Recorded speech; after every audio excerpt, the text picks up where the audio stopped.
Allí está, chicos, su nueva clase. Denle ustedes la bienvenida a su nueva clase de hoy, literatura del realismo. Que vamos a seguir viendo entonces un poco de literatura clásica. Creo que tenemos bastante tiempo, muchachos, y seguro que va a sobrarnos tiempo para desarrollar algunos otros temas literarios como los que yo considero también bastante interesantes. Pero por el momento vamos a ir con cultura general, ¿ok? A partir de estos elementos de literatura. Vamos a tener una clase breve pero significativa con el movimiento que viene después, ¿ok? Que le posee al romanticismo. Y como ya le he explicado antes, siempre el movimiento posterior quiere o desea o se caracteriza por tener todo lo contrario al movimiento anterior. Es decir, el realismo es completamente opuesto al romanticismo, chicos. ¿Ok? Ya hablamos de subjetividad, de racionalidad, misterio, magia, fantasía. Vamos a hablar de realidad, de racionalidad, objetividad. ¿Ok? Crítica social, que es todo lo contrario, lo que a muchos les puede parecer aburrido, pero nutre las grandes historias, las grandes películas que son dominadas al Oscar. La mayoría, chicos, lamentándolo mucho porque a veces son bastante clasistas en el Oscar, son drama. Y lo que caracteriza el drama, bueno, la cosa que me llama la atención es lo de alguna manera su semejanza con la realidad, con los conflictos humanos. Y eso exactamente, ¿sabe? Lo debemos también en cierta medida a la literatura del realismo. Es un movimiento artístico, literario, cultural que surge en Francia, ¿ok? Pero en la segunda mitad del siglo XIX. Recuerden que el romanticismo se caracteriza por surgir finales del siglo XVIII, sobre todo en la primera mitad del siglo XIX. En la otra parte del siglo XIX, en la segunda mitad, ¿ok? De alguna manera surge el realismo que quiere todo lo contrario que el romanticismo, ¿ok? Es una reacción en contra del individualismo y la libertad del romanticismo. Como siempre, más parece un fenómeno psicológico, ¿no? Esto de los movimientos literarios. ¿Y qué hace el realismo? Retrata a la sociedad de la época tal como es, ¿ok? Relativamente hablando, porque sigue siendo ficción, ¿no? Retrata a la sociedad, a los personajes de la época, sobre todo y generalmente a la propia realidad del escritor, ¿ok? Tiene un carácter bastante realista porque se parece mucho a la realidad del momento, en espacio, ambiente, personajes, todo. Es muy minuciosa. Por lo tanto, su característica primero, a diferencia del romanticismo que era subjetiva, es objetiva, el objetivismo. Es decir, se enfoca, chicos, en el objeto, sí, en la realidad. No hay fantasías, no hay irracionalidad, ¿ok? Es mucho más sobrio, con un lenguaje más sencillo, más, entre comillas, sencillo, transparente, más comprensible. Y se enfoca, como le digo, en el objeto en sí. ¿Y qué es el objeto en sí? La realidad, el ambiente, el espacio, la época, el contexto histórico, el elemento político, económico, todo, chicos, todo es objetivo completamente. Es como que si estuviéramos aprendiendo historia mediante la novela realista, pero no solamente se aprende historia, sino siempre hay un conflicto central, de gran profundidad, con grandes pasiones humanas, como es característica de la literatura.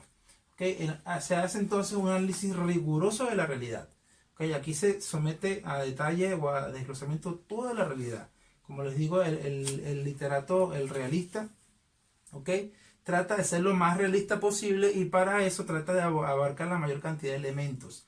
Como les digo, espacio, vestimenta, por lo tanto, o sea, el lenguaje que el recurso más utilizado por el realista para lograr esto es la descripción. Antes de comenzar el conflicto, chicos, a veces los realistas se llevan 100 páginas describiendo la realidad, los personajes, cómo son físicamente, psicológicamente, el ambiente, cada detalle, cómo funciona la tecnología, la economía, la política. A veces suele ser tedioso, lo tengo que reconocer, un poco aburrido, pesado, porque son muy descriptivos. Describen todo, ¿para qué? Para que tú te puedas imaginar tal como es el mundo ficcional que están recreando. O sea, por eso es que el recurso de la descripción es muy utilizado en la literatura del realismo. Los temas, por lo tanto, son los problemas de la existencia humana. ¿Cuáles son esos problemas de la existencia humana? Todos los problemas que nos atenúan, todos los problemas reales, ¿ok? Como los crímenes, las injusticias, o sea, se enfoca sobre todo en los problemas, la pobreza, la miseria, la corrupción, la venganza, todos los problemas que ustedes se pueden imaginar que acosan, que embargan a los seres humanos son abordados en el realismo.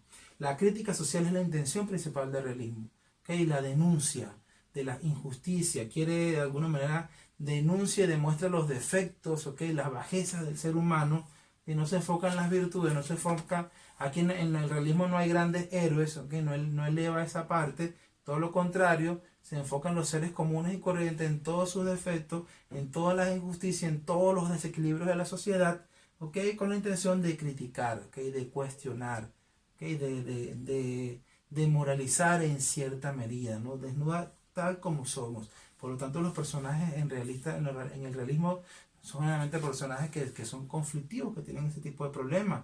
Prostitutas, corruptos, gente, asesinos, hay muchos tipos de elementos. Personas comunes y corrientes, pero que se equivocan, que fallan, que engañan, que de alguna manera se muestran ese elemento, esos estratos, esas distorsiones que existen en nuestras sociedades sin importar la época. Aunque surge aquí, una obra actual puede ser realista, si así lo quiere el escritor. Por lo tanto, el narrador preferido del realista, ¿okay? En su mayoría, ya no vamos a ver como las cartas de Werther, el estilo subjetivo, intimista de una novela, no. El narrador en una novela realista es omnisciente. El realista puso el narrador omnisciente de moda. Es decir, el narrador que está en tercera persona y que no está dentro de la historia, es el narrador impersonal. Las obras realistas son impersonales. Pareciera que no hubiese una relación íntima entre el narrador y la realidad. Él se vuelve lo más objetivo posible, por lo tanto utiliza el estilo impersonal. De alguna manera se relaciona con esta primera característica que es bastante importante en el realismo, el objetivismo. Se observa aquí el objetivismo, se observa aquí el objetivismo, ¿no? En el tipo de narrador. Y finalmente algunas de las obras más conocidas, que solamente las voy a nombrar, ¿okay? Y todas francesas, porque como pueden saber fue en Francia donde el realismo estas dos son francesas. Aquí sí me hago la excepción porque esta obra para mí es la mejor obra realista, ¿okay? Y una de las mejores obras literarias que existe en la literatura universal, que es rusa, ¿no? O de un ruso. La primera obra, Rojo y Negro, la leí yo. Me quedaba dormido, chicos, cuando me tocó leer, me tocó en vacaciones, la leí como en 2 meses, porque de verdad que es interesante, la novela se pone interesante, pero al principio, como les digo, ese carácter descriptivo de la obra lo torna un poco pesado, chicos. Entonces, pero el conflicto de Rojo y Negro es un conflicto entre política y religión.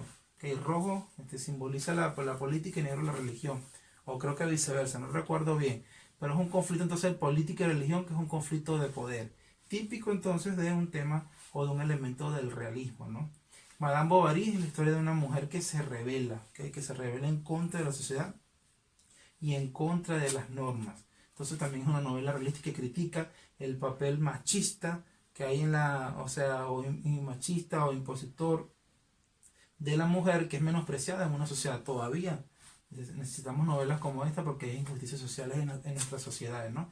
Y esta obra es como una especie de despertar de conciencia. Y Crimen y Castigo es una pieza exquisita de la literatura, que se las recomiendo 100%, del escritor ruso Fedor Dostoyevsky, porque es más que realismo. Hay ahí profundidades o abismos psicológicos, hay existencialismo, hay una prosa que te atrapa desde el comienzo y que te sume en el vértigo de las emociones, ¿ok? Es una obra, bueno, fascinante, inquietante, distorsionante, ¿ok? Que de alguna manera plantea los problemas más profundos de la existencia, como el crimen, la culpa, el arrepentimiento, el perdón y todo, ¿ok? Por una sociedad que está podrida, ¿no? Pues perfectamente pueden hacerse novelas realistas. Puede ser una novela realista, como les digo, de la sociedad de Perú, de cuando el terrorismo. Y ahorita Venezuela sería ideal para hacer una novela realista porque hay cualquier tipo de injusticia y de problemas y conflictos de todo tipo, ¿no? Entonces, en esas sociedades que sufrieron mucho porque estaba surgiendo el capitalismo, había mucha hambre, pobreza, miseria, fueron el escenario ideal para el surgimiento de estas obras, ¿no? Así lo sintieron sus escritores. Crimen y Castigo, la historia de Rodion Raskolnikov, un joven estudiante que por todas las deudas que tiene y deudas y conflictos económicos y existenciales también, porque se creía un superhombre, se creía superior a los demás, comete errores fatales, errores brutales que pagaría conscientemente, bueno, pagaría en todo sentido durante toda su vida. Pero es una obra que no la quiero adelantar mucho para que se atrevan a leerla, chicos, porque es súper interesante y de hecho Me gustaría dejarles un video, voy a tratar de hacerlo, ¿ok? Dejarles un video con una breve aproximación a estos elementos del realismo y sobre todo el crimen y castigo. Bueno, eso ha sido todo. Muchísimas gracias, muchachos. Un tema nada más para, como les digo, tener conocimiento general, cultura general, pero bueno, para que a los que se quieran interesar sigan profundizando. Gracias.